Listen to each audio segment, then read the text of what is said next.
Bonjour, bonjour pour cette deuxième journée. Le professeur Christian Rabaud, directeur général de la santé, nous fait l'honneur d'introduire cette deuxième journée. Donc Christian, je t'invite à venir au pupitre.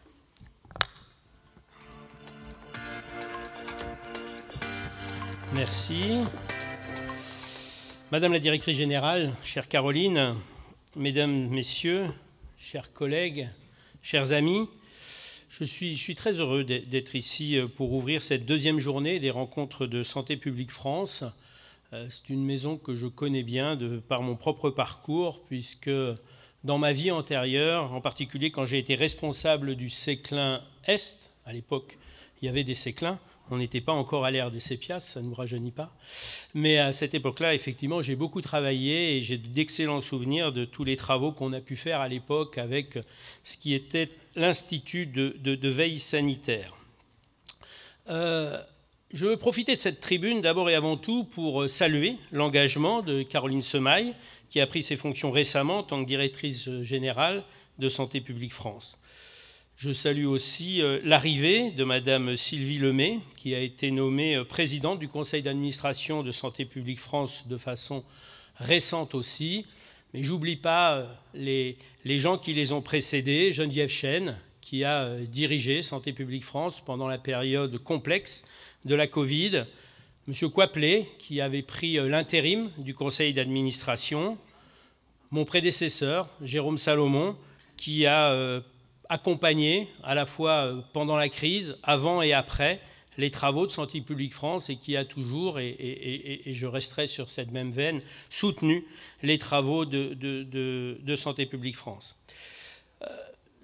De façon plus générale, je dirais que cette prise de parole est aussi pour moi l'occasion de remercier l'ensemble des personnels de Santé publique France pour l'ensemble de leur action pendant la crise en particulier, pendant cette période particulièrement difficile dont nous sommes sortis relativement récemment, dans une situation qu'on aurait préférée plus simple et plus favorable, mais je ne vais pas épiloguer sur le sujet. Malgré l'éloignement progressif de la Covid, les choses restent difficiles et je les remercie de leur engagement dans ces conditions particulières. Alors, ce n'est pas possible pour moi, puis surtout pour vous, de supporter un discours de 4 ou 5 heures où j'énumérerai tous les points positifs et toutes les études qu'il faut saluer au sein de Santé publique France.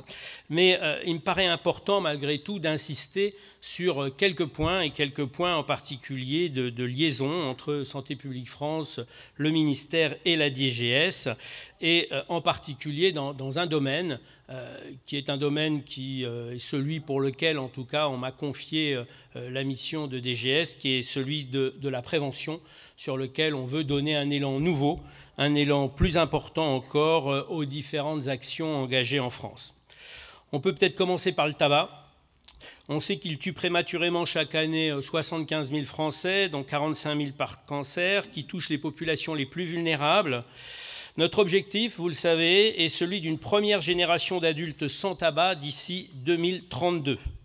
Nous y parviendrons en changeant le regard et les attitudes face au tabagisme, en mettant en avant les bénéfices sur la santé, mais également sur le pouvoir d'achat. Santé publique France est un acteur majeur de ces politiques publiques via, par exemple, son soutien aux dispositifs de prévention précoce en milieu scolaire.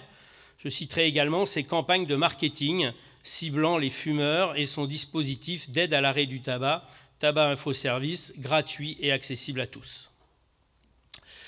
Deuxième sujet, la santé mentale, qui est devenue aujourd'hui une priorité évidente. En tant que directeur général de la santé, je ne peux que m'en féliciter, car vous savez combien la santé mentale constitue une part déterminante de la santé globale des individus. La période de crise sanitaire a pu aggraver les facteurs de fragilité préexistants chez les jeunes, entraînant une hausse de l'anxiété, de la dépression et des idées suicidaires chez les adolescents. Cette période a souligné aussi véritablement un double besoin.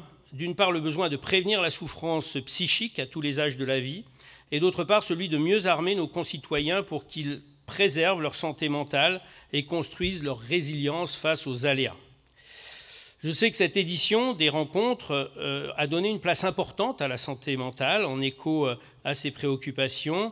Les travaux présentés hier, en particulier lors de la première plénière des rencontres de Santé publique France, témoignent ainsi de l'importance de promouvoir des dispositifs de surveillance et d'agir le plus en amont possible. Je tiens particulièrement à féliciter Santé publique France pour avoir mené à bien, en partenariat avec l'Éducation nationale, l'enquête ENABI, qui vous a été présentée, sur la santé mentale des enfants de 3 à 11 ans. Cette enquête nationale est une première en France. Elle va renforcer significativement nos connaissances sur le bien-être mental et les troubles psychiques de cette tranche d'âge peu étudiée. Je pense qu'elle est destinée à un grand avenir. D'autres engagements pour la santé mentale sont conjointement portés par le ministère chargé de la Santé et de la Prévention et Santé publique France, comme la stratégie nationale de prévention du suicide qui prévoit un ensemble d'actions, dont vigilance, un dispositif qui accompagne les personnes ayant fait une tentative de suicide et dont l'évaluation réalisée par Santé publique France vient de montrer l'impact très significatif pour la prévention de la récidive du suicide.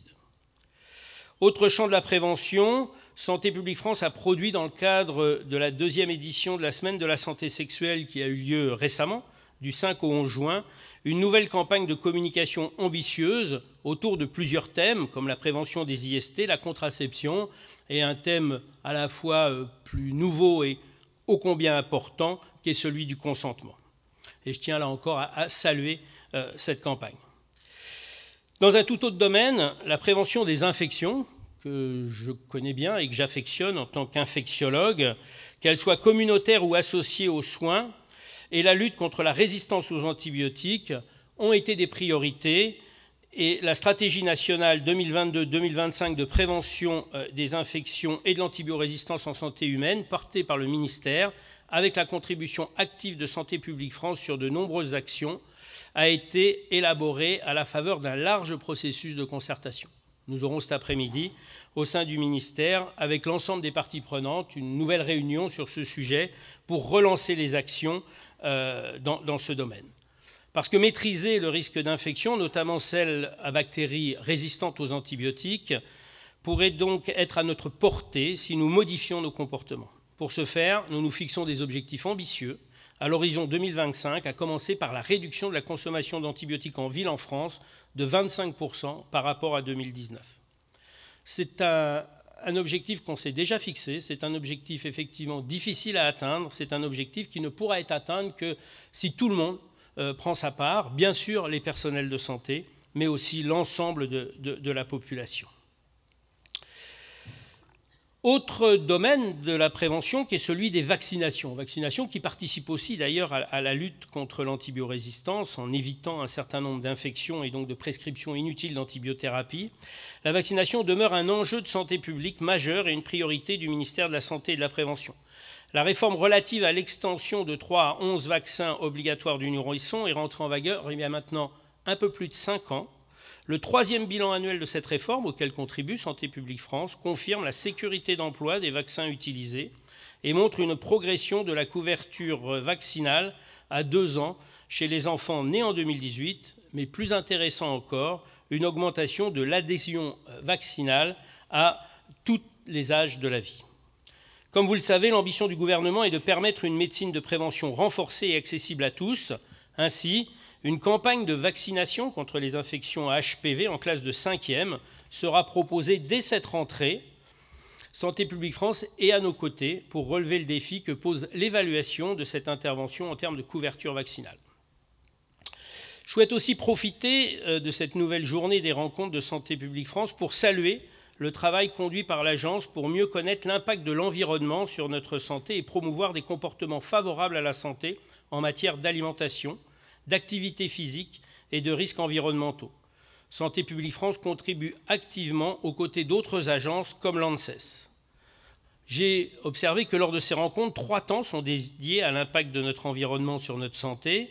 Hier, une session était consacrée à l'interaction entre biodiversité et santé dans le cadre du changement global, selon l'approche « Une seule santé ». Aujourd'hui, une session sera consacrée aux risques liés à l'exposition aux substances chimiques dans différents environnements. Et à ce titre, je voudrais saluer l'expertise de Santé publique France sur cette thématique. Il s'agit d'un engagement au niveau national, d'une part, avec le lancement prochain de l'étude Alban relative à l'alimentation, la biosurveillance, la santé la nutrition et l'environnement. Enfin, notre action ne saurait être efficace sans une implication des territoires et la déclinaison des politiques publiques au niveau local. À ce titre, je me réjouis de l'organisation d'une session dédiée aujourd'hui aux politiques publiques environnementales et santé publique dans les territoires avec la participation d'agences régionales de santé, de collectivités et d'acteurs associatifs sur des sujets aussi diversifiés que l'alimentation saine, l'activité physique, l'urbanisme favorable à la santé dans les environnements intérieurs ou extérieurs, ou encore s'agissant des sites des sols pollués et de leur impact sur les populations. Pour conclure, pour toutes ces actions, je voudrais vraiment à nouveau remercier Santé publique France et l'ensemble des personnes qui contribuent à ces travaux, à cet engagement.